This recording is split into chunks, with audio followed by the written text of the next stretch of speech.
This week's Petrolhead of the Week goes to Gerald and his 2015 BMW 220D M Sport named, wait for it, Pearl Thusi.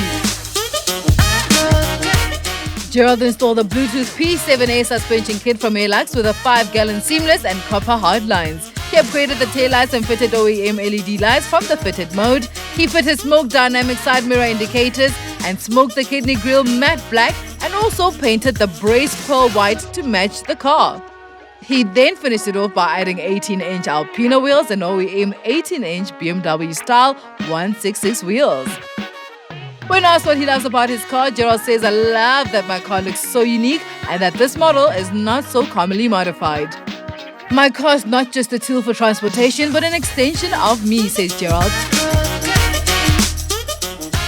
"I feel joyful and at peace when I look at my car and when I drive it. Like Jamie Clarkson once said, cars are pieces of art." We love pieces of art here on KCC, and that's why you are our Petrolhead of the Week.